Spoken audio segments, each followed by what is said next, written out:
Na obra Libertação Animal, o autor Peter Singer defende que temos de mudar radicalmente a forma como tratamos os animais e introduz a questão do tratamento dos animais no centro da reflexão ética. Este livro que Dulce Maria Cardoso nos recomenda foi responsável pela vitalidade de importantes movimentos em prol da defesa dos direitos dos animais.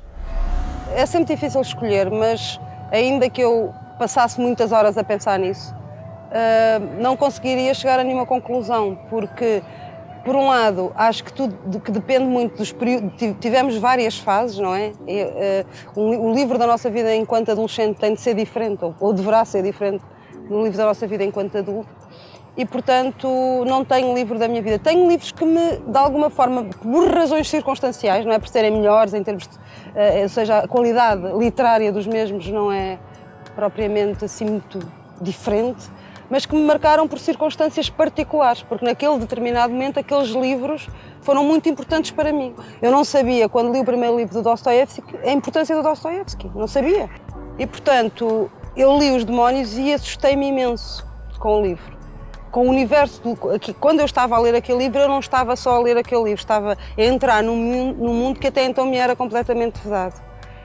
E esse, por exemplo, é um dos livros da minha vida, não porque eu aprecio particularmente em termos literários, aliás gostarei mais de outros livros do Dostoiévski, mas esse é um dos livros da minha vida porque me lembro do medo que eu sentia a ler aquele livro.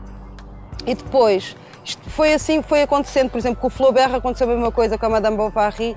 Eu li o livro sem saber sequer o que era estar apaixonada, portanto era muito nova. Isto não ter quem guia as leituras depois também tem estas surpresas. E portanto eu não percebia a inquietação da senhora, não é? Não percebia que é que a senhora estava sempre tão inquieta. Portanto eu conhecia a realidade das moças, por exemplo, da minha irmã que é mais velha e das amigas que namoravam e essas coisas todas, mas não conhecia a realidade das pessoas casadas que estavam insatisfeitas nos seus casamentos. E nesse sentido, esse livro também foi um livro da minha vida porque me fez olhar para o mundo de outra forma. Eu acho que os livros da nossa vida são os livros que nos fazem olhar para o que nos rodeia de outra forma, tendo nós a informação prévia de que aquilo pode estar a acontecer, evidentemente, só que não a sabemos ler, e que nos tornam, por olharmos para o mundo de outra forma, nos tornam outros. E, portanto, assim aconteceu com muitos livros ditos, digamos, os clássicos, mas enfim. Até que, nesta escolha que eu poderia falar de uns 20, e então eu decidi escolher este, que é A Libertação Animal, sobre mudar a vida e sobre tornar-nos outros. Em rigor, não foi este livro que me mudou a vida, ou seja, eu decidi primeiro, eu intuí primeiro que estava errado, a nossa relação com os outros animais estava errada, e depois fui à procura de fundamentos teóricos para de alguma forma justificar a minha intuição. E eu, ainda que intuísse ou pressentisse que isso estava errado e que eu não queria fazer isso, eu não tinha bases para dizer não faço e para me sentir confortável com isso. E então, nessa altura, eu descobri este livro, é Libertação Animal, o autor é o Peter Singer e foi escrito em 1975. Portanto, é um filósofo. E o que é que este senhor faz? Este senhor demonstra, de uma maneira, para mim, brilhante, sem julgar quem ainda, eu digo ainda porque tenho sempre esperança que isto seja um caminho e que daqui a uns anos ou uns séculos, ou seja o que for, estejamos todos a pensar da mesma maneira sobre este assunto. Quem ainda não consegue compreender, ou conseguindo compreender não consegue ter uma prática coincidente com essa compreensão de que os outros animais não podem continuar a ser tratados da forma como nós os tratamos. Vou agora, para terminar, dizer o fim do livro, que digamos que é o remate, que eu acho que de alguma forma ele também o fez, não é? Para a nota final, que é: os seres humanos têm o poder de continuar a oprimir as outras espécies eternamente ou até tornarem este planeta impróprio para seres vivos. Continuará a nossa tirania, provando que a moral de nada vale quando entra em conflito com os interesses próprios, como sempre disseram os mais cínicos poetas e filósofos?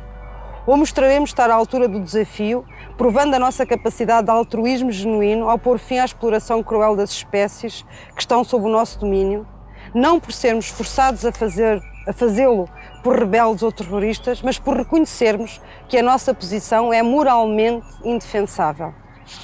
A forma como coletivamente respondemos a esta questão depende da forma como cada um individualmente responde. E é este que é, digamos, o que eu queria acentuar. É que esta questão resolve-se coletivamente, é certo, e tem de ser resolvida coletivamente, mas acima de tudo individualmente. E portanto isto está nas mãos de cada um de nós, quer dizer, desta vez não podemos dizer eles, os outros, somos nós não fazemos isto. E somos nós e a nossa consciência que responderá por isso. Libertação Animal, de Peter Singer, é publicado pela Via Ótima, que oferece 5 exemplares deste título. Às 5 primeiras respostas corretas à pergunta: em que ano foi publicada esta obra? Participem através do e-mail lermaislermelhor@fieldbox.com. Hoje recomendamos a leitura deste livro e recomendamos também que vejam o documentário Earthlinks, disponível em DVD e no YouTube. Um filme impactante e que provoca reflexões sobre o modo como dependemos e tratamos os animais. Até amanhã.